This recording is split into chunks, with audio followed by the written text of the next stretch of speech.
கடனாளியாக இருந்தோம் அப்படின்னா எவ்வளோ புத்திசாலியாக இருந்தாலும் எவ்வளோ ஜீனியஸாக இருந்தாலும் மதிக்க மாட்டாங்க. ஃபோட்டோகிராஃபியாக ஹாபியாக வச்சுருக்க வரைக்கும் உனக்கு பிரச்சனை இல்லை. இல்லை உங்கள் அப்பா வந்து நல்லா சேர்த்து வச்சுருக்காரு, உன்னை டிபெண்ட் பண்ணி உன் ஃபேமிலி இல்லை அப்படிங்கும் பொழுது நீங்கள் இதுக்கு வரலாம். ஸ்கூலில் வந்து ஸ்ட்ரைட்டாக பாஸ்லாம் ஆகலை, 12th ஃபெயில் அட்டம்ப்ட்டு. ஒரு வருஷம் கழிச்சு தான் காலேஜ் போனேன். என் கூட படித்தவங்களாம் என்னுடைய சீனியர்ஸு. காலேஜ் விட்டு வெளியே வரப்போ நான் கிராஜுவேட் ஆகலை, எனக்கு இது அந்த தொப்பிலாம் போட்டு இதெல்லாம் போடுவாங்களே எங்கள் வீட்டில் போனோம். நீ இல்லை, நான் இல்லை, நான் எங்கள் வீட்டில் எதிர்பார்த்தேன் எங்கடா ஃபோட்டோஷாப்லாம் பண்ணி தர மாட்டேங்க. ஃபஸ்ட்டு வந்து இன்ஸ்டாகிராமில் சேல் பண்ணணும்னு நினைக்கிறது. ஃபஸ்ட்டு பீப்புளை அவேர் பண்ணணும். நீங்கள் யாருக்கு அவேர் பண்ணுறீங்க அப்படின்னு நீங்கள் தெரிஞ்சிருக்கணும்.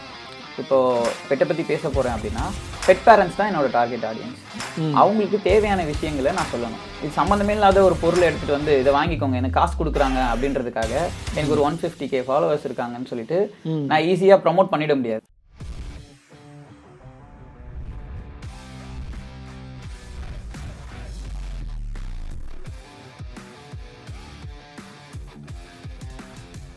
காலேஜ் படிக்கிறப்போ இந்த விஸ்காமில் வந்து கிளாஸில் ஒருத்தர் இருப்பான், இந்த கேமரா மாட்டிக்கிட்டு நெக்ஸ்ட்டு மயக்கம் என்ன தனுஷ் நான் தான் அப்படின்ற மாதிரி. இப்போ நாங்கள் வந்து காலேஜில் பார்க்குறப்போ கார்த்திக் புரியன் வந்து ஃபோட்டோகிராஃபர், ஒரு வைல்ட் லைஃப் ஃபோட்டோகிராஃபர், இல்லைனா சினிமாவில் வந்து ஒரு சினிமாட்டோகிராஃபர் ஆகிடுவார் அப்படின்னு இருக்கிறப்போ இந்த வைல்ட் லைஃப் ஃபோட்டோகிராஃபர் அப்புறம் வந்து இந்த சினிமாட்டோகிராஃபி பண்ணுறது. ஏன்னா காலேஜ்குள்ளே டிகிரிக்குள்ளே வர்றதுக்கு முன்னாடியே தனியாக அதுக்காக ஒரு கோர்ஸ்லாம் பண்ணிட்டு இருந்தீங்க. திடீர்னு பார்த்தா இப்போ இன்ஸ்டாகிராமில் ஒரு பிராண்டு க்ரியேட் பண்ணி அதுக்கு ஒரு 1.5 லட்சம் ஃபாலோவர்ஸ் இருக்குது, அதில் பிஸ்னஸ் பண்ணிக்கிட்டு, எனக்கு தெரிஞ்சு பிஸ்னஸ்க்கு வந்து கான்டென்ட் க்ரியேட் பண்ணி அது மூலியமாக பிஸ்னஸ் பண்ணலாம். இதெல்லாம் வந்து ஒரு ஃபோட்டோகிராஃபராக இருந்த கார்த்திக் பிரியன் சடனாக எப்படி இந்த சேஞ்சஸ்க்கான ரீசன் என்ன? இது எப்படி நடந்துச்சு? இது வந்து சடன் சேஞ்ச் கிடையாது. லைக் ஃபோட்டோகிராஃபி எனக்கு ரொம்ப பிடிக்கும். என் கூட காலேஜ் படித்ததுனால உனக்கு நல்லாவே அது தெரியும். ஒரு சர்டன் பாயிண்ட்டுக்கு மேலே வெட்டிங் ஃபோட்டோகிராஃபி சஸ்டெயின் பண்ணுறதுக்காக சம்பாதிக்கணும்னு வெட்டிங் ஃபோட்டோகிராஃபி பண்ணேன். அப்போ தான் தெரிஞ்சது இது ஸ்கேலபிள் கிடையாது, இது டிபெண்ட் பிஸ்னஸ். நான் ஒரு ஆள் இருந்தால் மட்டும்தான் இந்த பிஸ்னஸை பண்ண முடியும். நாளைக்கே நான் ஒர்க் பண்ணாமல் போகிறேன், இல்லை எனக்கு ஏதோ இல்னஸ் வருது அப்படின்னா இந்த பிஸ்னஸை கண்டினியூ பண்ண முடியாது அப்படின்னு புரிஞ்சிச்சு. அகெயின் நான் ஒரு 7 years ஆஃப் ஸ்ட்ரகிள் தான் இப்போ நீ பார்க்குற இந்த கான்டென்ட் க்ரியேஷன் டு பிஸ்னஸ்.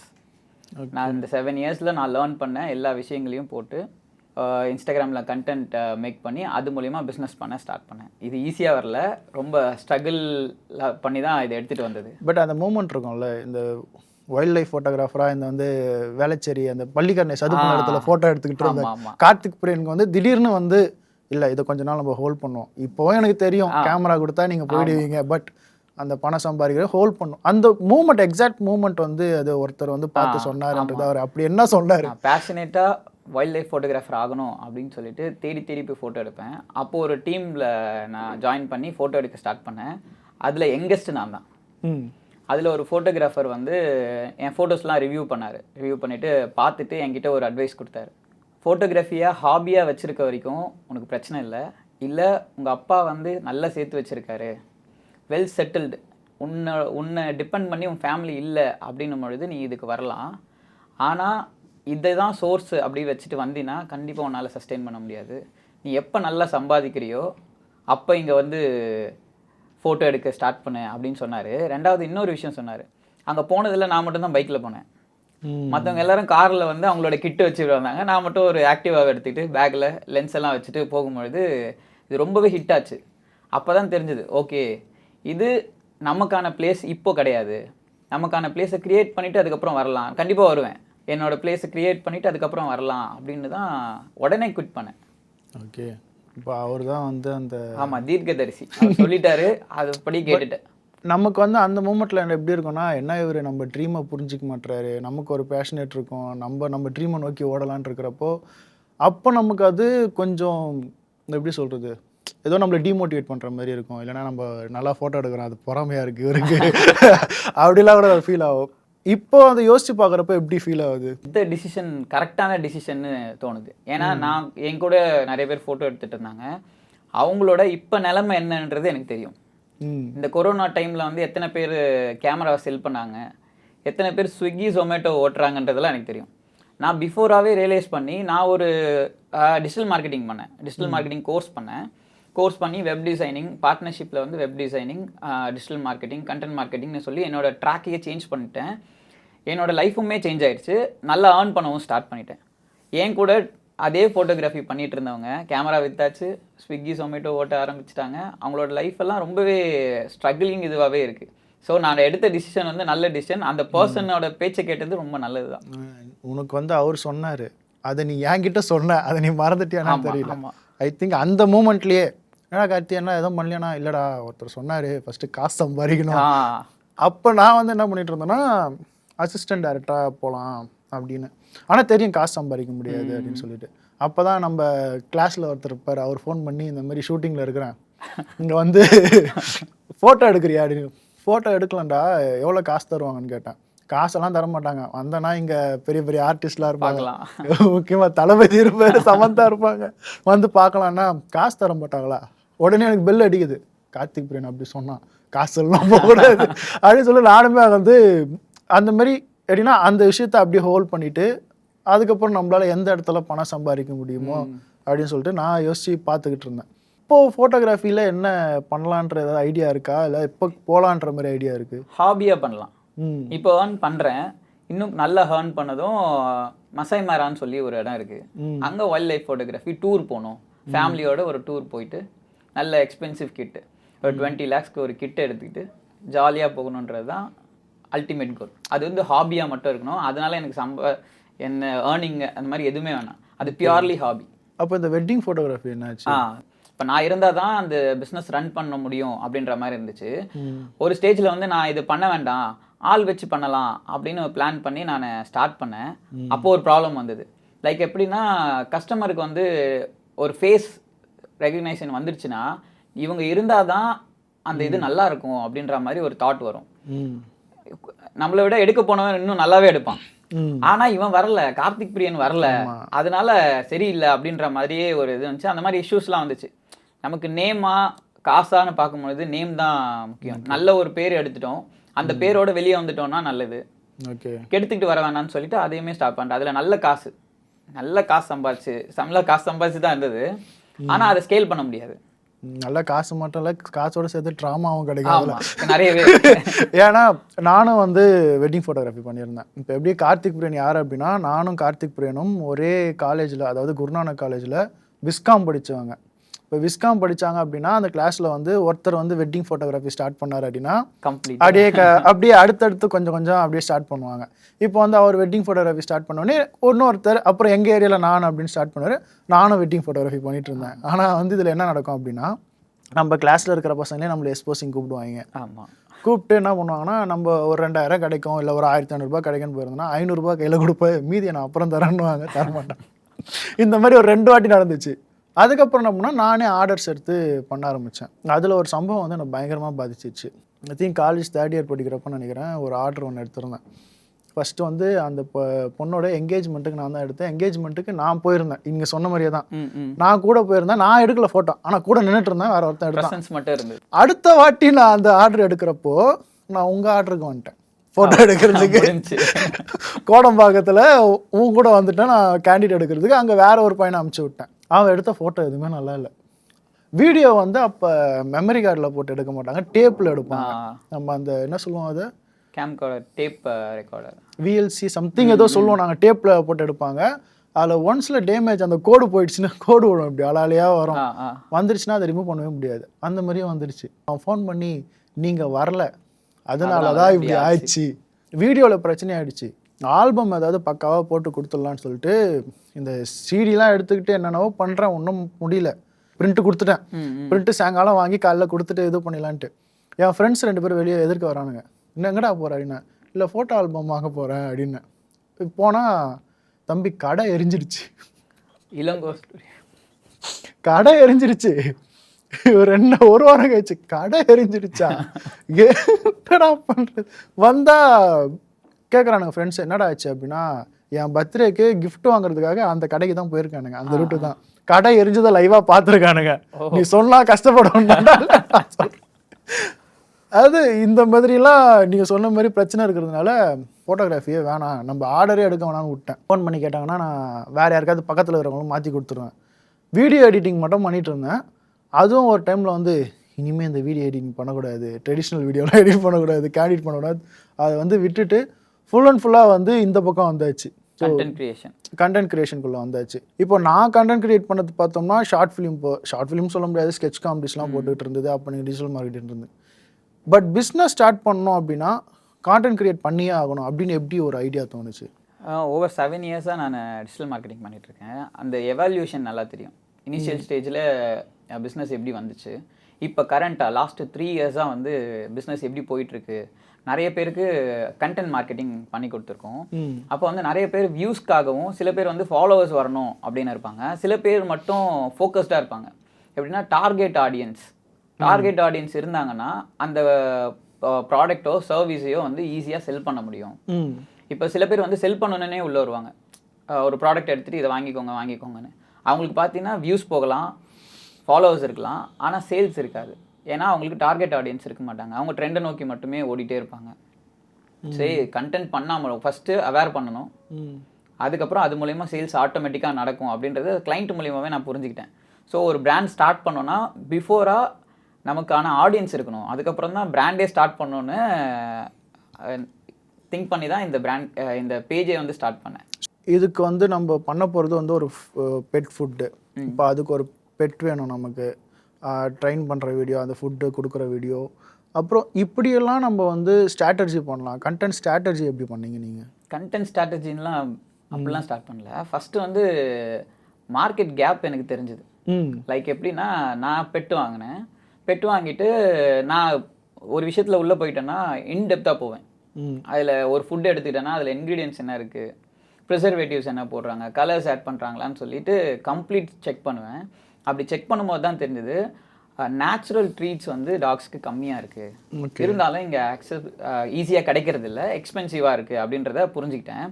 நான் நிறைய வெண்டார்ஸ் கிட்ட பேச ஸ்டார்ட் பண்ணேன். இந்த மாதிரி நேச்சுரலாக பண்ண முடியுமா, ப்ரிசர்வேட்டிவ்ஸ் இருக்கக்கூடாது, கலர்ஸ் இருக்கக்கூடாது, இது ரெண்டுமே டாக் யூஸ் ஆகாது. இப்போ கலர்ஸை பார்த்து அட்ராக்ட் ஆக போகிறது இல்லை டாக்ஸ், ஏன்னா அவங்களுக்கு கலர்ஸ் வந்து பாதி தெரியாது. ஸோ கலர்ஸை பார்த்து அட்ராக்ட் ஆக போகிறது இல்லை, அது வேண்டாம். ப்ரிசர்வேட்டிவும் தேவையில்லை, ஏன்னா ரொம்ப நாள் ஷெல்ஃப் லைஃப் வைக்கிற மாதிரிலாம் கிடையாது. மோர் தென் 8 months இருந்தாலே அதிகபட்சம் போதும். ஸோ அதுக்கு ஏதாவது பண்ண முடியுமானா இருக்குது. டீஹைட்ரேட்டட் ட்ரீட்ஸு அப்படின்னு சொல்லி இருக்குதுன்னு சொல்லிட்டு நிறைய பேர்கிட்ட கேட்டேன், பண்ண மாட்டேன்னு சொல்லிட்டாங்க. அப்புறமா எனக்கு ஒரு வெண்டார் கோயம்புத்தூரில் கிடச்சாங்க. அவங்க வந்து இது பண்ணுறதில்ல. நான் ஒரு ஃபார்முலா சொல்லி இந்த மாய்ஸ்டர் லெவலில் எனக்கு வேணும், உங்களால் பண்ணித்தர முடியுமா அப்படின்னு சொல்லிட்டு நான் எனக்காக மட்டுமே அவங்களும் ரெடி பண்ண வச்சேன். நானே மேனுஃபேக்சர் பண்ணுற மாதிரி கம்ப்ளீட்டாக பண்ணி அதை வந்து ப்ராஃபிட்டபுளாகவும் at the same time people அஃபோர்டபுளாகவும் எப்படி கொடுக்கலாம் அப்படின்னு பார்த்துட்டு தான் இந்த பாஸ்ட் நேச்சுரா அப்படின்றத வந்து ஸ்டார்ட் பண்ணேன். ஸ்டார்ட் பண்ணும்போது ஈஸியாக புரிஞ்சிருச்சு, ஓகே இந்த மார்க்கெட்டில் யாருமே இந்த மாதிரி இல்லை. இப்போ எடுத்துகிட்டு வந்தோம்னா பீப்புள் கிட்டேயுமே வந்து நல்லது சொன்னால் எடுத்துப்பாங்க அப்படின்னு சொல்லுவாங்க பார்த்தீங்களா, அதே தான் நடந்துச்சு. இப்போ நான் கரெக்ட் இது கொடுத்தா நல்லது அப்படின்னு சொன்னேன், ஒரு தடவை யூஸ் பண்ணி பார்த்தாங்க, ரிப்பீட்டட் ஆடியன்ஸ் அதிகமாக இருக்காங்க. ஸோ என்ன மாதிரி நிறைய பேர் எதிர்பார்த்து இருந்துட்டு இருக்காங்க போல், யாரும் ஸ்டெப் எடுக்கல, நான் ஸ்டெப் எடுத்துட்டேன். திடீர்னு பார்க்குறப்போ கார்த்திக் பிரியன் வந்து ஒரு டாக் வச்சுக்கிட்டு என்ன திடீர்னு டாக் எப்படி வளர்க்குறது டுட்டோரியல் கொடுத்துட்ருக்கான். சரி, ஆனால் அதுக்கு பின்னாடி ஒரு பிஸ்னஸ் இருக்குது. நம்ம இன்ஸ்டாகிராமில் வந்து கான்டென்ட் க்ரியேட் பண்ணி பிஸ்னஸ் பண்ணலாம், இந்த அவேர்னஸ்லாம் எனக்கு கிடையாது. இப்போது ஃபஸ்ட்டு ஒரு வாட்டி நீ ஃபோன் பண்ணி கூட ஏதாவது ஸ்டார்ட் அப்போட சேர்ந்து ஒர்க் பண்ணிப்பார் அப்படின்ற ஐடியாவை நீ தான் சொன்னேன். அப்பயுமே அதை நான் ஃபுல்லாக அண்டர்ஸ்டாண்ட் பண்ணிக்க முடியல. லேட்டரான இந்த ஒரு 7 months வந்து கொஞ்சம் கொஞ்சமாக தான் நான் கற்றுக்கிட்டு, நான் ஒரு 2 கம்பெனி ஸ்டார்ட் பண்ணி அப்போ தான் புரிஞ்சுக்கிட்டேன், இப்போ கான்டென்ட் மூலியமாக நம்மளால் சேல் பண்ண முடியும். கரெக்டாக. இப்போது வந்து 150 ஃபாலோவர்ஸ் இருக்கிற, இப்போ எனக்கு தெரிஞ்ச ஒரு சேல்ஸுக்கு ஃபாலோவர்ஸ் தேவையில்லை, கண்டிப்பாக பெருசாக வியூஸ் போகணுன்னு அவசியம் இல்லை. பட் 150K ஃபாலோவர்ஸ் இருக்கிறப்போ அந்த சேல்ஸுன்றது எந்த அளவுக்கு இருக்குது? ஏன்னா நான் ரீல்ஸில் பார்க்குறப்போ நிறைய இ-காமர்ஸ் பண்ணுறவங்களுக்கு பிரச்சனை இருக்கும். சில பேர் வெயிட் பண்ணுவாங்க, நான் வந்து 90 வீடியோ போட்டேன், ஒரு சேல்ஸுமே நடக்கலை. இது சேல்ஸ் வந்து ப்ராடக்ட் பேஸ் பண்ணியா, எப்படி ஸ்ட்ராட்டஜி பண்ணணும், இல்லைனா இப்போ அப்கமிங் இ-காமர்ஸ் ஸ்டார்ட் பண்ணணும்னு நினைக்கிறவங்களுக்கு இன்ஸ்டாகிராமில் நீங்கள் எப்படி ஸ்டார்ட் பண்ணணும்? ஃபஸ்ட்டு வந்து இன்ஸ்டாகிராமில் சேல் பண்ணணும்னு நினைக்கவே கூடாது. ஃபஸ்ட்டு பீப்புளை அவேர் பண்ணணும். நீங்கள் யாருக்கு அவேர் பண்ணுறீங்க அப்படின்னு நீங்கள் தெரிஞ்சிருக்கணும். இப்போ நான் பெட்டை பற்றி பேச போகிறேன் அப்படின்னா, பெட் பேரண்ட்ஸ் தான் என்னோட டார்கெட் ஆடியன்ஸ். அவங்களுக்கு தேவையான விஷயங்களை நான் சொல்லணும். இது சம்மந்தமே இல்லாத ஒரு பொருளை எடுத்துகிட்டு வந்து இதை வாங்கிக்கோங்க எனக்கு காசு கொடுக்குறாங்க அப்படின்றதுக்காக எனக்கு ஒரு 150K ஃபாலோவர்ஸ் இருக்காங்கன்னு சொல்லிட்டு நான் ஈஸியாக ப்ரமோட் பண்ணிட முடியாது. அப்போ அந்த ஆடியன்ஸ் என்ன நம்ப மாட்டாங்க, இவன் என்ன வேணால் விற்பான் போல் அப்படின்றது வந்துடும். நான் அதில் ரொம்ப கான்ஷியஸாக இருந்துட்டு அந்த சைடே போல் கண்டென்ட் ஸ்டார்ட் பண்ணும்பொழுதே ப்ராப்ளம்ஸை பீப்புளுக்கு சொன்னேன். அதை எப்படி ஐடென்டிஃபை பண்ணலான்னு சொன்னேன். ஏன்னா நான் அந்த லிமிட்டை தாண்ட முடியாது. ஏன்னா நான் டாக்டர் கிடையாது. நான் வந்து நியூட்ரிஷன் கோர்ஸும் ட்ரைனிங் கோர்ஸும் முடிச்சிருக்கேன். என்னால் வந்து ட்ரீட்மெண்ட் சொல்ல முடியாது, பட் அவேர் பண்ணலாம். அதில் நான் ரொம்ப கான்ஷியஸாக இருந்து பீப்புள் அவேர் பண்ண ஸ்டார்ட் பண்ணேன். என்னோட எவ்ரி கண்டென்ட் வந்து ஒரு ப்ராப்ளம் சொல்லி அதுக்கு அவேர்னஸ் கொடுக்க ஸ்டார்ட் பண்ணேன். அது பீப்புள் அப்ரிஷியேட்டும் பண்ணாங்க. நிறைய பேர் வந்து எனக்கு பர்சனலாக, டாக்டர்ஸ் கூட எனக்கு பர்சனலாக மெசேஜ் பண்ணியிருக்காங்க, நல்லா கண்டென்ட் பண்ணுறீங்க. இப்போ கூட நிறைய பேர் லிங்க்கில் இருக்காங்க. என்கிட்ட கால் பண்ணி கண்டென்ட்லாம் என்கிட்ட இப்போ கண்டென்ட்டுக்கு ஹெல்ப் பண்ணுற சில பேர்லாம் இருக்காங்க. நான் வந்து அவங்களுக்கு கண்டென்ட் சொல்லி அவங்க வீடியோஸ் போட்டுட்ருக்காங்க. அந்த மாதிரி பண்ணுறதுனால எனக்கு ஈஸியாக இருந்துச்சு. என்னால் ஈஸியாக பெட் பேரண்ட்டை ரீச் பண்ண முடிஞ்சது. ஓவர் த டைம் எனக்கு தெரிஞ்சிச்சு இப்போ வந்து ப்ராடக்ட்டை லான்ச் பண்ணலாம் அப்படின்னு சொல்லிட்டு லான்ச் பண்ணதும் எனக்கு நல்ல ஒரு பிக்கப்பு. எனக்கு சேல்ஸில் எந்த ஒரு பிரச்சனையும் கிடையாது. நான் ஒரு ஸ்டேட்டஸ் போட்டேன், இல்லை ஒரு வீடியோ போடுறேன் ஒரு ப்ராடக்ட்டை பற்றி, நான் இன்டெகிரேட் தான் பண்ணுவேன். டேரக்ட் செல் பண்ண மாட்டேன், இன்டெகிரேட் பண்ணுவேன். ஒரு ப்ராப்ளம் சொல்லிவிட்டு அந்த ப்ராப்ளம்க்கு இந்த ட்ரீட் சொல்யூஷனாக இருக்கும், இந்த ட்ரீட் வந்து அந்த போர்டம் போக்கும், இல்லை வந்து உங்களோட டாகோட டீத்தோட எல்லோனஸை வந்து கம்மி பண்ணும் அப்படின்னு சொன்னால் அது உண்மையாகவே ஒர்க் ஆகும். பீப்புள் ஸோ அதை ட்ரஸ்ட் பண்ணி நான் வாங்கிக்கோங்கன்னு கூட சொல்ல மாட்டேன். ஆட்டோமேட்டிக்காக லிங்க் வேணும்னு சொல்லி கேட்டு பை பண்ணுறவங்க இருக்கேன். நான் பேஜில் பார்த்தாலே தெரியும். நான் டேரெக்டாக இதை வாங்கிக்கோங்கன்னு சொல்லவே மாட்டேன். ஓகே, பீப்புளுக்கு தேவை அப்படின்னா அவங்களே வாங்குவாங்க. நம்ம கூவி விற்கணும்னு அவசியமே கிடையாது. அப்படி எந்த ஒரு ப்ராடக்ட் வந்து நல்லா ட்ரெண்டிங் ப்ராடக்டாக இருந்துச்சு? நான் சாட்ரின் ஃபிஷ்ஷு, எல்லாரும் நம்மளாம் கருவாடு சாப்பிடுவோம் இல்லையா, டாக் வந்து உப்பு போட்டு கருவாடு கொடுக்கக்கூடாது, செட் ஆகாது, ஸ்கின் அலர்ஜி வரும். ஸோ நான் என்ன பண்ணேன்னா அந்த ஃபிஷ் வந்து ஆல்ரெடி மார்க்கெட்டில் இருக்குது, லார்ஜ் சைஸ் ஃபிஷ்ஷாக இருக்கும். லைக் எப்படின்னா வந்து 3 ஃபிஷ் வந்து அரௌண்ட் 300 to 350 ருபீஸ் சேல் பண்ணுவாங்க. நிறைய பேரால் அஃபோர்ட் பண்ண முடியாது. ஏன்னா ஒரு மீன் கொடுத்துட்டாங்க அப்படின்னா 3 நாளில் அது ஃபினிஷ் ஆகிடும். எல்லாராலையும் 3 டேஸ்க்கு 350 ருபீஸ் பண்ண முடியாது. அதில் ஆனால் நிறைய அட்வான்டேஜஸ் இருக்குது. லைக் ஒமேகா 3 மாதிரி இருக்கிறதுனால ஸ்கின் அண்ட் கோட்டுக்கு டாக்கு ரொம்ப நல்லது. நான் இதை எப்படி பிரேக் பண்ணலாம், நம்ம ஆல்ரெடி ப்ராடக்ட் இருக்குது, பட் நம்மளோட ப்ராடக்ட் லான்ச் பண்ணோன்னா யூனிக்காக இருக்கணும் அப்படின்றத முடிவு பண்ணிவிட்டு அதை விட சின்ன சைஸ் எங்கே கிடைக்கும்ன்றதை சோர்ஸ் பண்ணேன். ஃபுல்லாக செக் பண்ணும் பொழுது ஒயிட் சார்டின் ஒன்று பூனேயில் கிடைக்குது. ஓகே, பூனேயில் கிடைக்குது. மும்பைலேருந்து அவங்க எடுத்துகிட்டு வராங்க, அங்கேருந்து நம்ம எடுத்துகிட்டு வருவோம் அப்படின்னு சொல்லிட்டு அதில் வந்து சின்ன சைஸுன்றதுனால 40 to 45 ஃபிஷ்ஷஸ் வந்து ஒரு பேக்கெட்டில் கிடைக்கும்.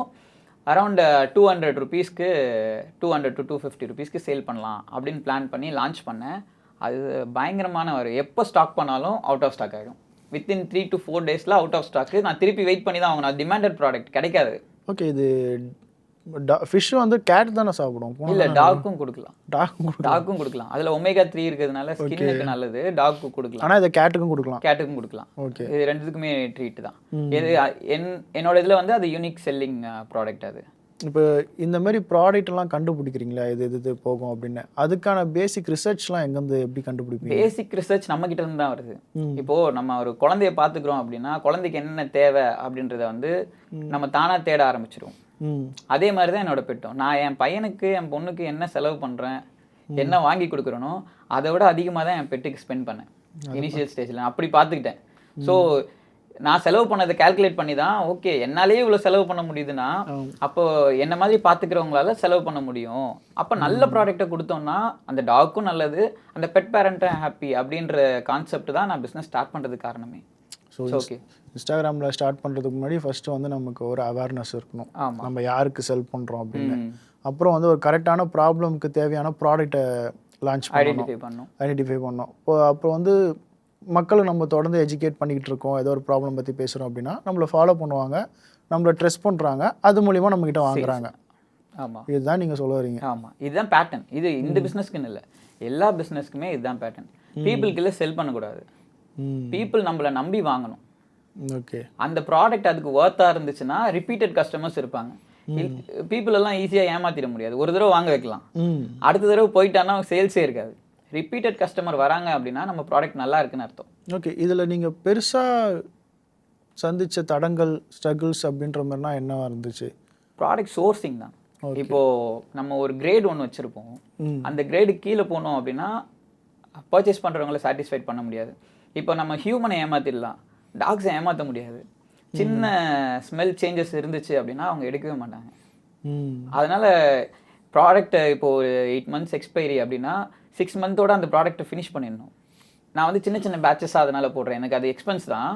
இருந்தாலும் சின்ன சின்ன பேட்சஸாக போடுறதுனால என்னால் எக்ஸ்பைரி வந்து ரொம்ப லாங்லாம் வைக்க மாட்டேன். அது அவுட் ஆஃப் ஸ்டாக் ஆகிற மாதிரி தான் பார்த்துப்பேன். அதில் தான் பேரியர். இப்போ வந்து நான் சின்ன சின்ன பேட்சஸாக பண்ணும்பொழுது எக்ஸ்பென்ஸ் அதிகம். லார்ஜ் பேட்ச் பண்ணேன்னா எனக்கு எக்ஸ்பென்ஸ் கம்மி, ஆனால் ரொம்ப நாள் நான் எடுத்து வைக்கிற மாதிரி ஆகிடும். இப்போ வாட்ஸ்அப்பில் மட்டும் தான் சேல் பண்ணுறீங்களா? இல்லை, வெப்சைட் இருக்குது. வாட்ஸ்அப்பில் செல் பண்ணும்பொழுது பீப்புள் ட்ரஸ்ட் வந்து அந்த அளவுக்கு இருக்காது. வெப்சைட்டில் பண்ணும்போது வெப்சைட் இருந்தால் தான் பெட்டர்ன்றீங்க. சரி, ஓகே. இவ்வளோ நேரம் என்னை பற்றி கேட்டேன். நீ டெக் கம்பெனிக்கு எப்படி வந்த? இப்போ ரீல்ஸ் போட்டுருந்த, காமெடி ஸ்கிட் பண்ணிட்டு திடீர்னு ஒரு சுவிட்ச் ஏஐ கம்பெனி ஸ்டார்ட் பண்ணியிருக்கேன் அப்படின்னு சொல்லி ஃபோன் பண்ணியேன். அந்த சுவிட்ச் என்ன ஆச்சு, எப்படி நடந்துச்சு? இதை இன்னொரு பையனை கேட்டான் ஒரு மீட்டில். அப்போ நீங்கள் வந்து காமெடி வீடியோ தானே போட்டுட்டு இருந்தீங்க, திடீர்னு எப்படி நீங்கள் டெக் கம்பெனி ஸ்டார்ட் பண்ணீங்க, நீங்கள் வந்து இதுக்கும் அதுக்கும் எப்படி சம்மந்தம் இருக்கும் அப்படின்னு சொல்லிட்டு. ஃபஸ்ட்டு வந்து அதுக்கு பேசிக்காக வந்து நான் என்னோடய ரூட் பிலீவை வந்து ஃபஸ்ட்டு நான் சொல்லணும். நான் எப்படின்னா, எனக்கு சின்ன வயசுலேருந்து வந்து பார்த்தோன்னா ஸ்மால் லெட்டர் பிக்கும் டிக்கும் டிஃப்ரென்ஸ் தெரியாது. பாய் டாய் இப்படி தான் எழுதுவேன். அது வந்து எனக்கு தமிழ்லேயும் இருந்துச்சு. பெரியண்ணா சின்னண்ணா, இந்த ரெட்டை கொம்பு எங்கே போகிறது, ஒத்த கொம்பு எங்கே போகிறது, இதெல்லாம் தெரியாது எனக்கு. அது எங்கன்னா நான் ஹையர் ஸ்டடீஸ் வரைக்குமே இருந்துச்சு. +1 படிக்கிறப்போ டிசி ஜென்ரேட்டருக்கு பிசி ஜென்ரேட்டர்னு எழுதி வச்சுருந்தேன். எனக்கு வந்து அந்த தாரே ஜமீன் பார் படலாம் அது பார்த்துன்னா அந்த பையனுக்கு தெரியல, அந்த மாதிரி ஒரு டெஸ்லெக்ஷியான்ற ஒரு ப்ராப்ளம் இருந்துச்சு எனக்கு.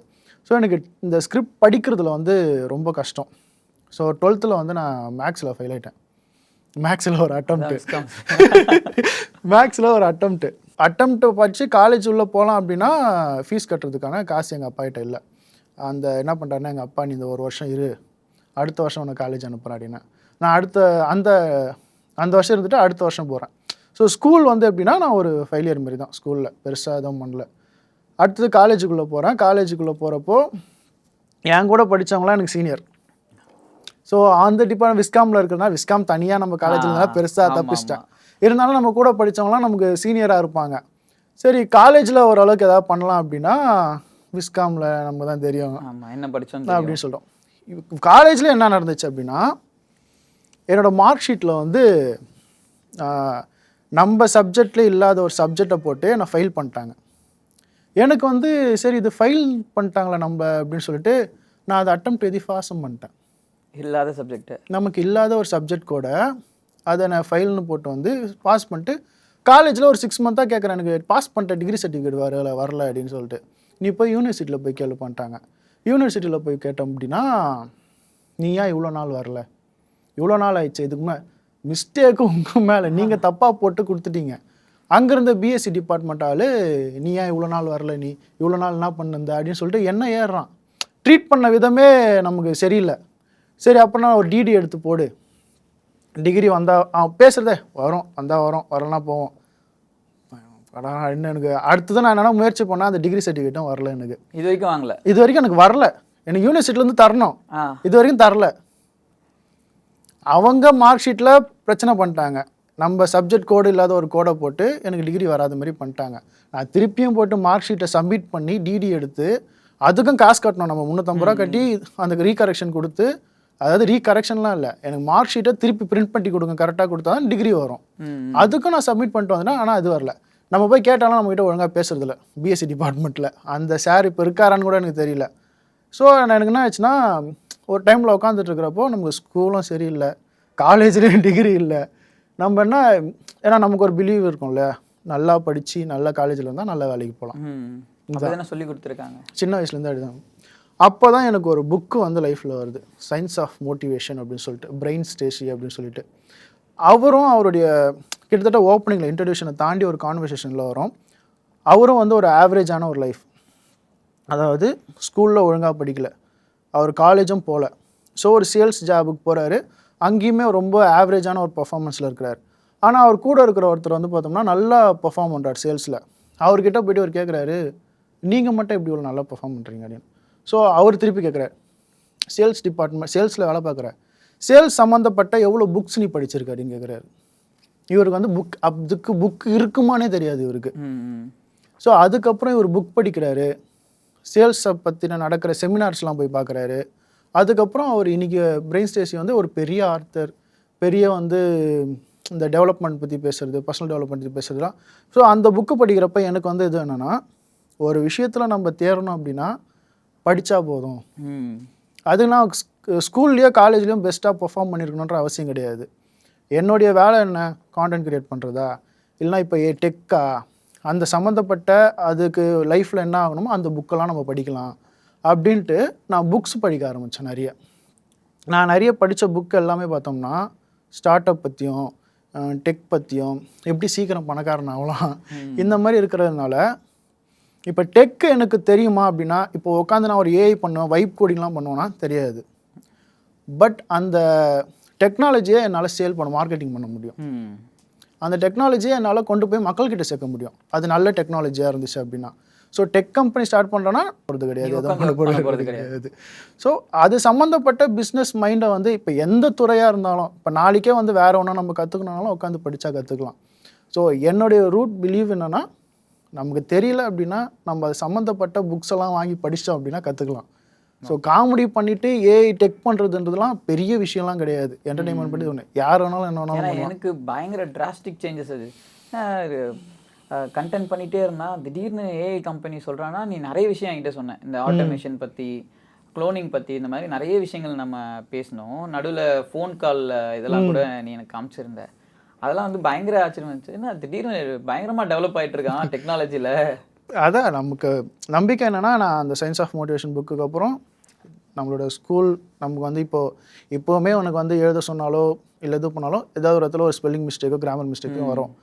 நான் இதெல்லாம் கற்றுக்கணும், டெவலப் பண்ணிக்கணும்னு தான் நிறைய பேர், சில பேர்லாம் நீ ஒரு இங்கிலீஷ் புக்கு மட்டும்தான் படிப்பார் அப்படின்லாம் சில பேர் போடுவாங்க கமெண்ட்ஸில். இதில் இங்கிலீஷ் கற்றுக்கணும், இங்கிலீஷ் பேச கற்றுக்கணுன்றதுக்காக தான் இங்கிலீஷ் புக்கு. அப்போ வந்து நான் பார்த்துட்டு இருக்கிறப்போ, நீங்கள் இங்கிலீஷ் நல்லா பேசணும் அப்படின்னா இங்கிலீஷ் படிக்கணும்னு சொல்லுவாங்க.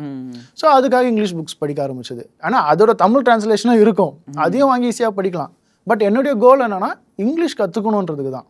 ஓகே. ஸோ சேம் டைம் நம்ம எந்த நாலேஜை கன்சியூம் பண்ணாலும் தேவைனாலும் அது சம்மந்தப்பட்ட புக்ஸை வாங்கி படித்தா போதும். அந்த சயின்ஸ் ஆஃப் மோட்டிவேஷன்லேயே இருக்கும், ஏதோ ஒரு துறையில் வந்து நீ நிறையா பெருசாக ஆகணும் அப்படின்னா அந்த துறை சம்மந்தப்பட்ட 100 புக்கு படித்தா போதும் அப்படின்னு.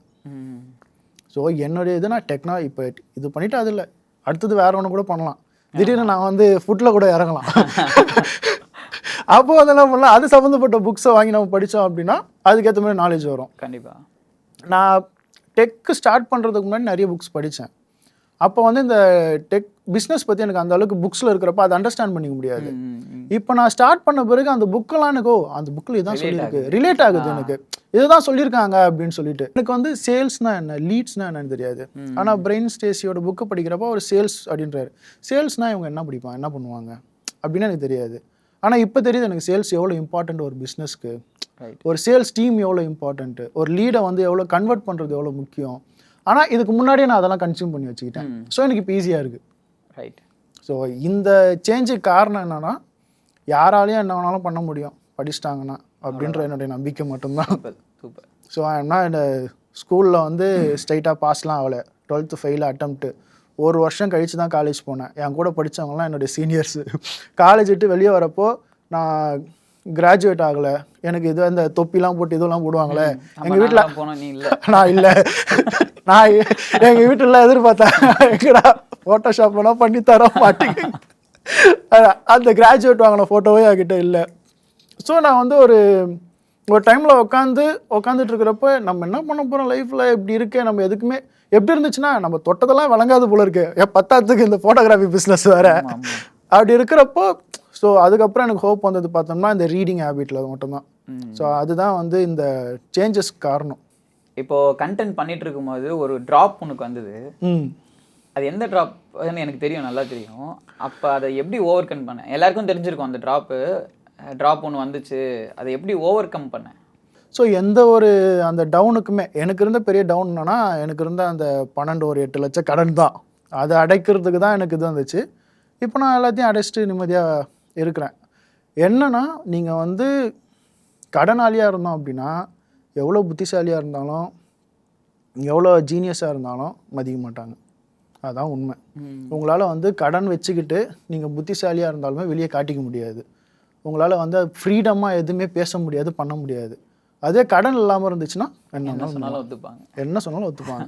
இதுதான் ஷாருக் கான் கூட ஒரு சொல்லுவார், ஃபிலாசபராக இரு ஆனால் வந்து புவர் ஃபிலாசபராக இருக்காது அப்படின்னு ஒரு இது இருக்கும். ஸோ அதுலேருந்து வெளியே வந்தது அப்படின்னா நம்ம அப்படியே என்ன சொல்கிறது, ஒரு பாசிட்டிவ் மைண்ட் செட்டோட அப்படியே ஸ்டே பண்ணிக்கிட்டே இருந்தோம் அப்படின்னா நமக்கு தேவையானது வரும். இது லா ஆஃப் அட்ராக்ஷன்லாம் அதெல்லாம் எனக்கு பெருசாக நம்பிக்கை இல்லைனாலுமே பாசிட்டிவ் மைண்ட் செட்டோட இதுலேருந்து நம்ம வெளியே வந்துடும் அப்படின்னா ஒருத்தர்கிட்டேருந்து ஒரு ஐடியா வரும்.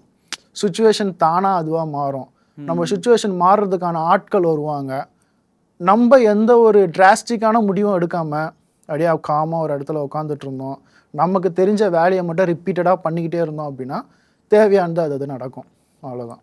இன்ஸ்டாகிராமில் கண்டென்ட் போடுறது மூலிமா கார்த்திக் பிரியன்றவர் வந்து இந்த பிராண்டோடைய ஓனர், இந்த பிராண்டோடைய ஆர்ட் அப்படின்றது தெரியுதா எல்லாருக்கும்?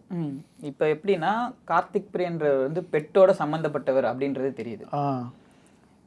நான் இன்னுமே வந்து கிரியேட் பண்ண வேண்டியது இருக்குது. இப்போ இந்த பிராண்டோட ஐடென்டிட்டி இவர் தான் அப்படின்றத வந்து இன்னுமே கிரியேட். சில பேர் என்ன நினச்சிக்கிறாங்கன்னா, இந்த பிராண்டுக்கு நான் பே பண்ணி ஆடு போட்டுட்ருக்கேன் அப்படின்னு நினச்சிட்டு இருக்காங்க. ஏன்னா என்னோட பேஜ் நேம் வந்து பெட் ஸ்டோர் ஆன். நான் அதுவுமே வந்து எஸ்இஓ படி தான் வச்சேன். பெட் ஸ்டோர் ஆன்லைன் அப்படின்றத வந்து பெட் ஸ்டோர் ஆன் அப்படின்னு சொல்லி வச்சேன். சர்ச்சிங் ரிசல்ட் அதிகமாக இருக்கணும், நான் ஸ்டார்ட் பண்ணதுலேருந்து ஸ்ட்ராட்டஜியாகவே போகணும்னு சொல்லி இந்த மாதிரி பண்ணிட்டேன். பிராண்ட் நேம் வந்து பாஷ் நேச்சுரல் பெட் ட்ரீட். இது எனக்குமே வந்து இதுவாக தான் இருந்துச்சு, நிறைய பேருக்கு இருந்துச்சு. நான் அதை பற்றி கவலைப்படல. நான் ஒரு ஐடென்டிட்டி ஆகணும். பெட்டுனா இவர் வந்து பெட்டை பற்றி சொல்லுவார், எல்லாமே சொல்லுவார், நமக்கு யூஸ் ஆகுறது இதில் இருக்கும். பெட்டு வச்சிருக்காங்க அப்படின்னா என்ன ஒரு தடவையாவது கண்டிப்பாக இன்ஸ்டாகிராமில் பார்த்துருப்பாங்க, அதில் கேரண்டியாக இருக்கலாம். நான் பர்சனல் பிராண்டிங்கன்றதை வந்து இப்போ ரீசெண்டாக வந்து டிஷர்ட்ஸில் வந்து பிராண்ட் நேம் போட ஸ்டார்ட் பண்ணியிருக்கேன். ஓகே. வீடியோஸில் வந்து என்னோட லோகோ போட்டு பண்ண ஸ்டார்ட் பண்ணியிருக்கேன். ஸ்லோலி என்னோட பர்சனல் பிராண்டிங்கை வந்து என்னோட வீடியோ இன்டெகிரேஷன்லேயே எடுத்துகிட்டு வருவேன். இது நான் தான்ப்பா, இதை காசு வாங்கிட்டு நான் பண்ணல, இது என்னோட பிராண்டு அப்படின்றத வந்து நான் ஸ்லோலி பீப்புள் கிட்ட சொல்ல ஸ்டார்ட் பண்ணும். சொல்லும் பொழுது இன்னுமே ட்ரஸ்ட் அதிகமாகும். இவர் நம்மக்கிட்ட வேற யாரோ ப்ராடக்ட் எடுத்துகிட்டு வரல, இவர் தான் எடுத்துகிட்டு வராருன்றது வந்து ஃபுல்லாக தெரியணும். ஓகே. இப்போ வந்து இ-காமர்ஸ் பிஸ்னஸ் ஸ்டார்ட் பண்ணணும்னு நினைக்கிறவங்களுக்கு இன்ஸ்டாகிராமில் கான்டென்ட் போடணும். இப்போ நிறைய கான்டென்ட் குரூஸ்லாம் இருக்காங்க. இன்ஸ்டாகிராம் ஏஜென்சி ரன் பண்ணுறவங்களாம் டெய்லி ஒரு வீடியோ போடுங்க, அண்ட் வந்து இந்த டைமில் போடுங்க. ஹுக்கு இருக்கிறதுலே பெரிய பிரச்சனை என்னென்னா விஷுவல் ஹுக்குன்னுவாங்க, டைட்டில் ஹுக்குன்னுவாங்க, இந்த ஹுக்கு அந்த ஹுக்கு, இதை வைங்க. வீடியோ நல்லா பண்ணால் ஹுக்கு நல்லா வைங்க அப்படின்னாங்க. ஹுக்குனா என்ன, ஹுக்கு எப்படி வைக்கிறதுன்னு தெரியாமல் தானே நானே இருக்கேன். ஹுக்கு நல்லா வைனா நான் என்ன பண்ணுவேன், அதான் விஷயம். என்னை பொறுத்த வீடியோ போட்டால் நீங்கள் போடுற வீடியோ நான் பெட் பேரண்டாக இருந்தால் பார்க்க போகிறேன். எனக்கு அது ஹுக்கு, எனக்கு அது ஹுக்கு. நான் அதுக்கு ரீசெண்டாக அது கேட்டிருந்தோம். ஏஐ பற்றி நான் வீடியோ போட்டேன் அப்படின்னா ஏஐ யாருக்கு தேவையோ, ஏஐ பற்றி பார்க்குறாங்களோ அவங்களுக்கு அது ஹுக்கு, அவ்வளோதான். மீதி பேர்லாம் சாதாரண ஆள். இப்போ என்னென்னா எப்படியாப்பட்ட ஸ்ட்ராட்டஜியை ஒருத்தர் ஃபாலோ பண்ணலாம்? Consistency first. இப்போ நான் வந்து ஒரு ஏஜென்சி மூலியமாவோ, நானே ஏஜென்சி வச்சுருக்கேன், இதை நான் சொல்லக்கூடாது, ஒரு ஏஜென்சி மூலியமாவோ இல்லை யாரோ ஒரு வீடியோ எடுக்கிறவங்க மூலியமாவோ போகிறோம். ஒரு சின்ன கண்டென்ட் கிரியேட்டர் இப்போ தான் பிஸ்னஸ் ஸ்டார்ட் பண்ண போகிறேன், என்கிட்ட இன்வெஸ்ட்மெண்ட் இல்லை அப்படின்னா அது வேலைக்கே ஆகாது. நானே மேக் பண்ணணும். என்னோடய ஓன் ஃபோனை வச்சு குவாலிட்டிலாம் பார்க்கக்கூடாது. கன்சிஸ்டண்ட்டாக என்னோடய கண்டென்ட் மட்டும் நல்லா இருக்கணும். ஹுக் வேண்டாம், எதுவுமே வேண்டாம். என்னோடய வீடியோவில் கரெக்டான கண்டென்ட், ரிசீவருக்கு வந்து என்ன யூஸ் ஆகும், நம்ம கண்டென்ட் வந்து அவங்களுக்கு ஏதோ ஒரு டேக் அவே இருந்துச்சு அப்படின்னா அந்த வீடியோ ஹிட்டு. அதுக்கு ஃபேன்சியான எடிட்டிங் தேவையில்லை, நீ சொல்கிற மாதிரி மேட்ச் கட்டோ அந்த இது எதுவுமே தேவை கிடையாது. கண்டென்ட் வெயிட்டாக இருந்துச்சுன்னா ஈஸியாக பீப்புளை ரீச் பண்ணலாம். இதை கன்சிஸ்டண்ட்டாக பண்ணணும். இன்றைக்கி நான் போட்டு 15 நாள் கழிச்சு இன்னொரு கண்டென்ட் போடுவேன்னா அது எத்தனை வருஷம் ஆனாலும் சரி கண்டென்ட் கிரியேட்டராகவோ பிஸ்னஸோ பண்ண முடியாது. கன்சிஸ்டன்சி மட்டும்தான் முக்கியம். சில பேர் வீடியோலாம் பார்த்துருப்போம், 1 மில்லியன் இருப்பாங்க, வீடியோ குவாலிட்டிலாம் பெருசாக இருக்காது, ஆனால் கண்டென்ட் நல்லாயிருக்கும். கரண்ட் அஃபேர்ஸ் வந்து பேசிகிட்டு இருப்பாங்க. கரண்ட் அஃபேர்ஸ் ஏன்னா அவங்க கரண்ட்டில் இருக்காங்க, கன்சிஸ்டண்ட்டாக இருக்காங்க. அதாவது டெய்லி வீடியோ போடுறது, ஏதாவது கரண்ட்டாக ஏதாவது பிரச்சனை வந்துச்சுன்னா உடனே வீடியோ போடுவாங்க. பீப்புள் வந்து எதிர்பார்ப்பாங்க, இவர் ஒருத்தர் வந்து போஸ்ட் மட்டுமே போட்டு ஃபேமஸான மனுஷன்லாம் இருக்காரு. ஒரு கலர் பேட்டர்ன் போட்டு வெறும் போஸ்ட்டு, மழை வருதுன்னு போடுவார், இந்த இடத்துல தீ பிடிச்சிச்சா தீ பிடிச்சின்னு, அப்படி ஃபேமஸ் ஆனவங்களும் இருக்காங்கல்ல. கன்சிஸ்டன்சி தான் காரணம். இப்போ வந்து தேடுவாங்க அவங்க, இவர் போட்டிருப்பாரா இந்த இஷ்யூ பற்றி அப்படின்னு சொல்லிட்டு. இப்போ ஒரு 1 இயர் பிஃபோர் வந்து இன்ஸ்டாகிராம் ஆல்கரிதம் எப்படி இருந்துச்சுன்னா எல்லாம் சின்ன சின்ன கிரியேட்டர்ஸ் எல்லாம் பயங்கரமாக புஷ் பண்ணி வியூஸ் போயிட்டு இருந்துச்சு. ட்ரையல் ரீல்னு ஒன்று இருந்துச்சு. ஆனால் இப்போ லைட்டாக கொஞ்சம் வியூஸ் அடி வாங்குற மாதிரி ஃபீல் ஆகுது. ஆமாம், இப்போ நிறைய பேருக்கு வியூஸ் அடி வாங்கியிருக்கு. என்னன்னா வந்து அவங்க ஏஐ ஏஜென்ட்ஸ் வந்து யூஸ் பண்ணுறாங்கன்னு நினைக்கிறேன். நிறைய வீடியோஸ் வந்து பிளாக் பண்ணுறாங்க. இப்போ அக்கௌண்ட்ஸே வந்து பிளாக் ஆகுது. என்னன்னா இப்போ நிறைய பேர் ஆட்டோமேஷன் பண்ண ஸ்டார்ட் பண்ணிட்டோம். லிங்க்னு போட்டால் லிங்க் போகிறது, பிடிஎஃப் அனுப்புறதுன்னு சொல்லிட்டு அந்த ஆட்டோமேஷன் எல்லாமே ஏஐ என்ன நினச்சிக்குதுன்னா இது ஒரு ஹியூமன் இல்லை. ஏன்னா அவனோட சாஃப்ட்வேரை நம்ம யூஸ் பண்ணணும் தானே பார்ப்பான். ஏஐ ஏஜென்ட் வச்சோன்னா நம்ம உள்ளே வர மாட்டோம். இது ஆட்டோமேட்டிக்காக எல்லாமே நடக்கும். அவங்க என்ன நினைக்கிறாங்கன்னா மேனுவலாக இதை ப்ராசஸ் நடக்கணும். ஒரு பர்சன் அந்த சாஃப்ட்வேருக்குள்ளே வந்து டைம் ஸ்பெண்ட் பண்ணி கமெண்ட்டோ ரிப்ளைவே போடணும் அப்படின்றத பண்ணுறாங்க. இப்போ நான்லாம் நிறைய ஆட்டோமேஷன் யூஸ் பண்ணுறதுனால என்னோட வியூஸ் எல்லாம் வந்து கொஞ்சம் கம்மியாகிட்டு தான் இருக்குது. இதில் சேல்ஸ் கம்மியாக இருக்குதானா? இல்லை. ஏன்னா எனக்கு சேல்ஸ் நடந்துகிட்டே இருக்குது, வியூஸ் கம்மியாகுது. அந்த வியூஸை பற்றி நம்ம கவலைப்படவே தேவையில்லை. அக்கௌண்ட் சேஃபாக தானே இருக்குது. Account safe. ஏன்னா இப்போது என்கிட்டயே மெட்டாவில் வந்து ஆட்டோமேஷன் பண்ணலாம். நானே அது ஒரு வீடியோ டியூட்டோரியல் போட்டேன். ஆமாம் பேசிடலாம். ஆட்டோமேஷன் பண்ணலான்னு சொல்லிட்டு ஒரு வீடியோ போட்டிருந்தேன். அது வந்து எப்படின்னா நம்ம ஒரு டெஸ்ட் இது ஒரு வார்த்தை போட்டோம் அப்படின்னா அந்த வார்த்தைக்கு ரிப்ளை பண்ணுவோம். இதனா மெட்டாவே தான் கொடுக்குறான். அவனே பிளாக்கும் பண்ணுறான். அதுதான் நான் ஒரு வாட்டி ஃபோன் அடித்து கேட்டேன், அவனுடைய ஏஜென்ட் கிட்டே கேட்டேன். நான் யூஸ் பண்ணுறது மெட்டாவோடைய ஆட்டோமேஷன் மட்டும் தான் யூஸ் பண்ணுறேன், இதுக்கு எதுக்கு வந்து எங்களை ரிஸ்ட்ரிக்ட் பண்ணுறீங்க நீங்கள் அப்படின்னு சொல்லிட்டு கேட்டதுக்கு அவன் சொன்னது என்னென்னா, அதாவது 1 ஹவருக்குள்ளே 10 மெசேஜ் நீங்கள் டப்புன்னு லிங்க் அனுப்புகிறீங்க. லிங்கே இல்லைனாலும் ஓகே, 10 பேருக்கு உனக்கு 1 ஹவருக்குள்ளே இவ்வளோ பேருக்கு எப்படி ஃபாஸ்ட்டாக மெசேஜ் பண்ணுற அப்படின்னு சொல்லிட்டு உங்களை வந்து செக் பண்ணி ரிஸ்ட்ரிக்ட் பண்ணிவிடுவோம் மெட்டாவே அப்படின்னு சொல்லிட்டு. இது வந்து என்னுடைய ஒரு அக்கௌண்ட். இன்னொரு அக்கௌண்ட்டில் தான் நான் ஆக்சுவல் ஆட்டோமேஷனே பண்ணுவேன். 50K ஃபாலோவர்ஸ் இருக்கிறதுல அதில் தான் நான் வந்து சேல்ஸ்லாம் எடுக்கிறதுனால. ஆனால் அந்த அக்கௌண்ட்டுக்கு ஒரு ரெஸ்ட்ரிக்ஷனும் போடல. அதனால் இவங்க என்ன பண்ணுறான்னு புரிய மாட்டேங்குது. ரேண்டம் பிக் பண்ணுறாங்கன்னு நினைக்கிறேன். ஏன்னா நானுமே வந்து தேர்ட் பார்ட்டி தான் யூஸ் பண்ணிட்டுருக்கேன். டேரக்ட் மெட்டா யூஸ் பண்ணல, தேர்ட் பார்ட்டி ஆட்டோமேஷன் தான் யூஸ் பண்ணிட்டுருக்கேன். எனக்குமே இந்த மாதிரி ட்ரிகர் வார்னிங் வரல. ஆனால் வியூஸ் ட்ராப் வந்து நல்லாவே தெரியுது. இப்போ ரீசெண்ட் டைமில் வியூஸ் கொஞ்சம் நிறைய பேருக்கு கம்மியாக இருக்குது. நான் என்னோட கிளைண்ட்ஸும் கம்மியாக இருக்காங்க. நம்மளும் டிஸ்கஸ் பண்ணியிருக்கோம் இந்த மாதிரி வியூஸ் கம்மியாகுது அப்படின்னு. வியூஸ் லைட்டாக கம்மியாகுது. பட் ஆல்ரெடி அதாவது ஆல்கரிதம் எப்படி சேஞ்ச் ஆனாலுமே வியூஸ் போகிற சில ஆட்கள் இருப்பாங்கல்ல, அவங்களுக்கு வியூஸில் எந்த சேஞ்சஸும் வராது. இந்த ஆல்கரிதம் நல்லா, அதாவது ரீசெண்ட் டைமில் நான் கள்ள தூக்கி போட்டால் வியூஸ் போகுது, அக்கௌண்ட் கமெண்ட்ல டேக் பண்ணி ஷேர் லிங்க் பண்ணி அதை அன்ஃபாலோ பண்ணி ஒரு இது என்னென்னமோ பொருளையை கிளப்பி விடுறாங்க. அது வேற வந்து நம்மளதுல வேற பண்றாங்களா, கமெண்ட்லாம் போட்டு நமக்கு பயமாகுது. என்ன லிங்க் போடுறானுங்க, எதுக்கு எல்லாரும் வந்து லிங்க் போடுறாங்கன்னா அது ஒரு ட்ரிக்கா ஃபாலோவர்ஸ் இன்க்ரீஸ் ஆகிறதுக்கு. ஆனா அந்த ஃபாலோவர்ஸ்லாம் யூஸே இல்லையே. டார்கெட் ஆடியன்ஸ் இல்லாம ஒரு ஃபாலோவர்ஸ் வர்றது வந்து அது எப்படின்னா மாதிரி தானே. லைக் எப்படின்னா ஒரு கும்பலா ஒரு பீப்புளை சேர்த்துடுறோம். அந்த பீப்புள் எதுக்கு இருக்காங்கன்னு அவங்களுக்கே தெரியாது. 4 கண்டென்ட் நம்ம அவங்களுக்கு பிடிக்காது போனால் அன்ஃபாலோ பண்ணிட்டு போகிறாங்க. ஸ்டோரி போட்டு அன்ஃபாலோ பண்ணுறாங்க.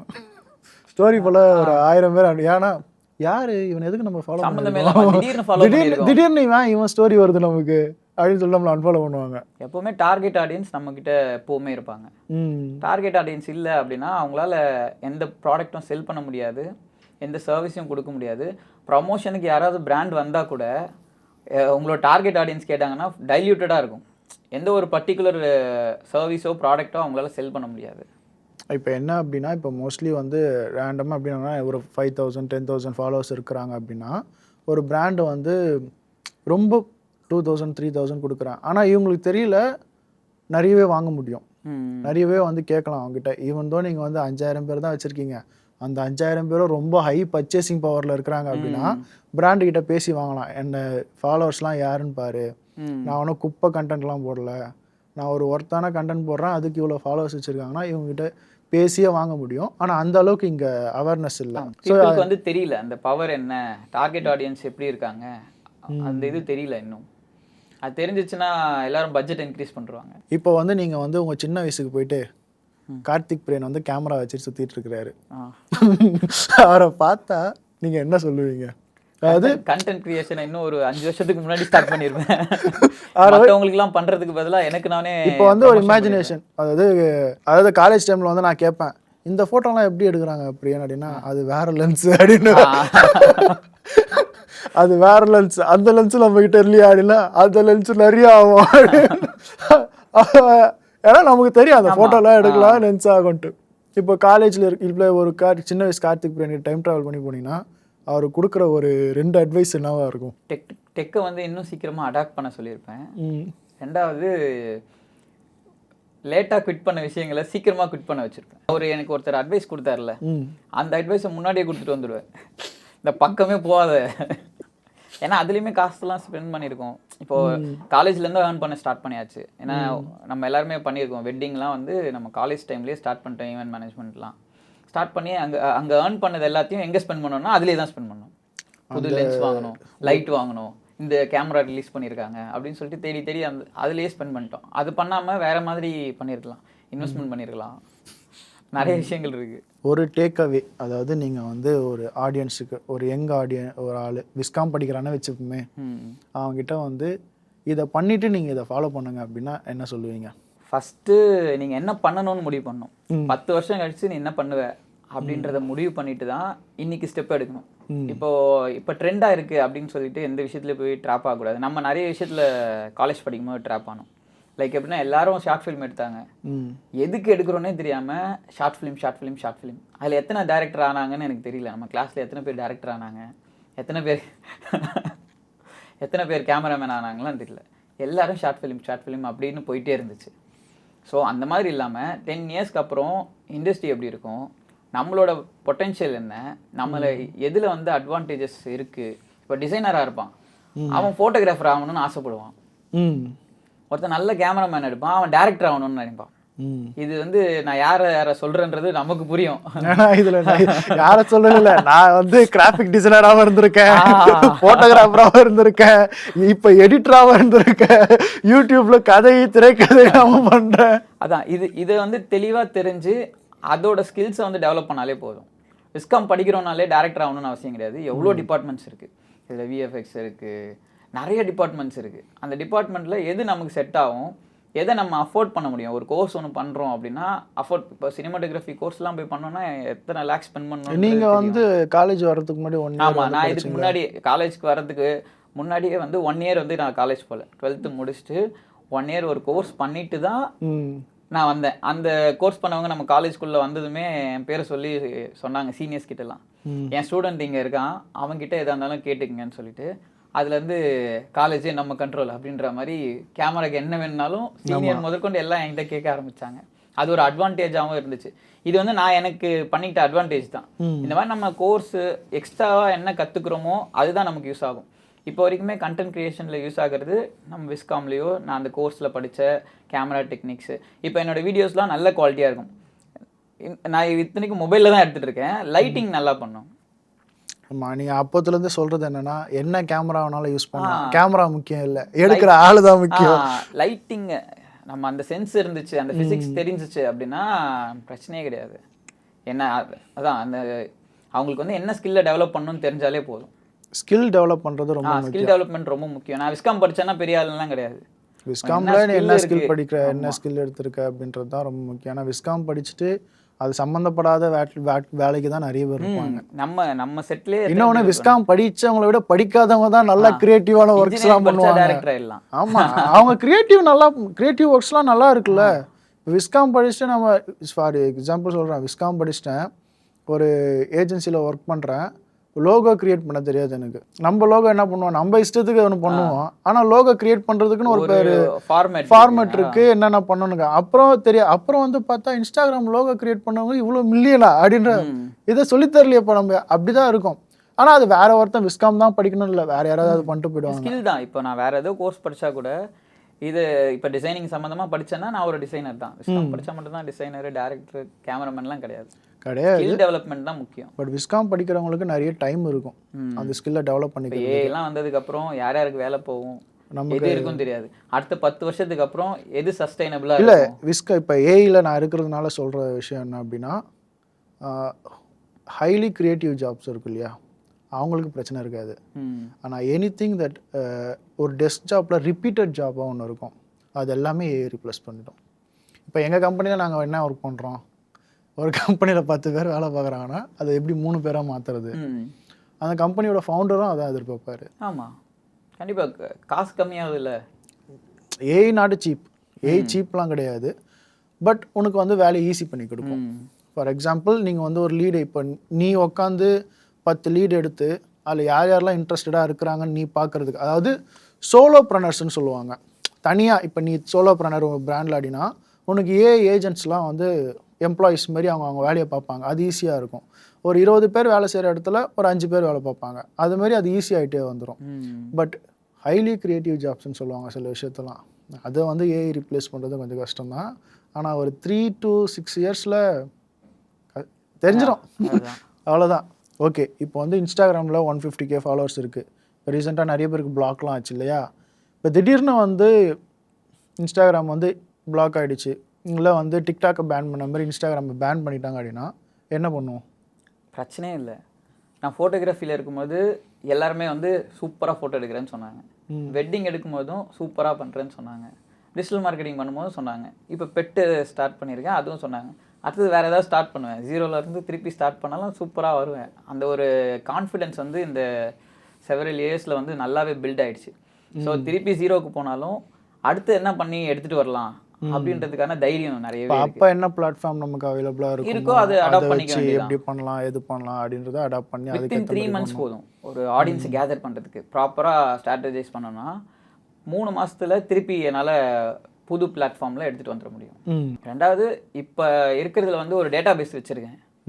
இப்போ சேல்ஸ் நடந்தது, நடுவில் என்னோடய பேஜ்லேயே வந்து நம்பர் கலெக்ஷன் அந்த மாதிரிலாம் வச்சுருக்கேன். அந்த டேட்டா பேஸ் போதும் எனக்கு ரிப்பீட்டட் கஸ்டமர் வர்றதுக்கு. ஓகே. ஸோ ஏன்னா அவங்ககிட்ட பெட்டு இருக்கும், கண்டிப்பாக பெட்டுக்கு ரிப்பீட்டாக அவங்க வாங்கி எடுத்துருவாங்க அப்படின்றதுனால. Okay, nice. இது ஒரு நல்ல டேக்காவே. ஓகே, இவ்வளோ நேரம் புக்கை பற்றிலாம் பேசினேன். எனக்கு என்ன புக்கு, நான் புக்கு படித்ததே கிடையாது, தெரியும். நான் எனக்கு ஒரு புக்கை சஜஸ்ட் பண்ணோன்னா என்ன சஜஸ்ட் பண்ண? ஒரு புக்கா? நீ புக்கெலாம் தொட்டதே கிடையாது நான். ஒரு சில புக்ஸ்லாம் இருக்கும், அது ஓப்பன் பண்ணால் இன்ட்ரடக்ஷன்லேயே சொல்லியிருப்பாங்க, இந்த புக்கு வந்து என்னோடய ஃப்ரெண்டுக்கு நீட் கிடையாது, அவனுக்கு பை பர்த்தாகவே இந்த ஸ்கில்ஸ்லாம் இருக்குது அப்படின்னு. ஸோ உனக்கு வந்து பிஸ்னஸ் ரன் பண்ணுறது இல்லை ஒன்று ஃபினான்ஸ் மேனேஜ் பண்ணுறதுலாம் உனக்கு வந்து எக்ஸ்பீரியன்ஸ்லேயோ இல்லை ஏதோ ஒன்றுத்தில் நீயா கெயின் பண்ணிகிட்ருப்ப. இதெல்லாம் இல்லாத ஆட்கள் என்ன மாதிரி ஆட்களுக்கு தான் வந்து புக்ஸ் வந்து ஹெல்ப் பண்ணும். இப்போ ஃபினான்ஷியல் மிஸ்டேக் வந்து நான் வந்து ரொம்ப இம்பல்சிவான சில முடிவுகள்லாம் எடுப்பேன். போடுறா 10,000 அப்படின்னு, ஏன்னா எனக்கு சொல்லித்தர யாரும் கிடையாது. சரி போட்டுவான், அது வந்து பின்னாடி யோசிக்க மாட்டேன். நமக்கு நாளைக்கு இதுக்கு இஎம்ஐ கட்ட காசு இருக்குமானலாம் யோசிக்க மாட்டேன், இம்பல்சிவாக எடுப்பேன். அந்த மாதிரி பிரச்சனை இதில் பிரச்சனை இருக்குது அப்படின்னு சொன்னால் அதுக்கேற்ற மாதிரி ரெக்கமெண்ட் பண்ணலாம். நீங்கள் வந்து 19 உங்களுக்கு ஒரு புக்கு படிங்க அப்படின்னா பைபிள் படி, திருக்குறள் படின்னு தான் சொல்லணும். நான் நல்லது, திருக்குறள் படிங்க அப்படிதான் சொல்லணும்னா. இப்போ நான் ஒரு புக்கு படிச்சுட்ருக்கேன், 80-20 அப்படின்னு சொல்லிட்டு பிரின்சிபல் அப்படின்னு சொல்லி கேள்விப்பட்டிருப்பேன்னு நினைக்கிறேன். நான் புக்கை பற்றி என்கிட்ட கேட்காத. 80-20 பிரின்சிபல் அப்படின்னு ஒன்று இருக்குப்பா. அது என்னன்னா, நம்ம வந்து என்ன நினச்சிட்ருப்போம் அப்படின்னா, நம்ம அதிகமாக ஒரு விஷயத்த முயற்சி பண்ணுறோம், காஸ்ட் ஈக்குவல் டு ரிசல்ட் அப்படின்னு. ஆனால் நம்ம மினிமம்லாம் எதுக்கு, அதாவது உன்னோட பிஸ்னஸ்லேயே பார்த்தோம் அப்படின்னா உன்னோட 80% ஆஃப் த சேல்ஸ் வந்து 20% ஆஃப் கஸ்டமர்ஸ் கிட்டேருந்து வந்திருக்கும் அப்படின்னு ஒரு டேட்டா, நீ டேட்டா எடுத்து பார்த்தோன்னா இருக்கும். மேபி நீ அந்த புக்கு இப்போ தான் நானும் படிச்சுக்கிட்டு இருக்கேன். மேபி நீ அதை படித்த அப்படின்னா உன்னோட பிஸ்னஸில் வந்து அந்த பிரின்சிபல்ஸை யூஸ் பண்ணி, நான் எதுக்காக படிக்கிறேன் அப்படின்னா அந்த 20%லேருந்து தானே 80% ரிசல்ட் வருதுன்றாங்க.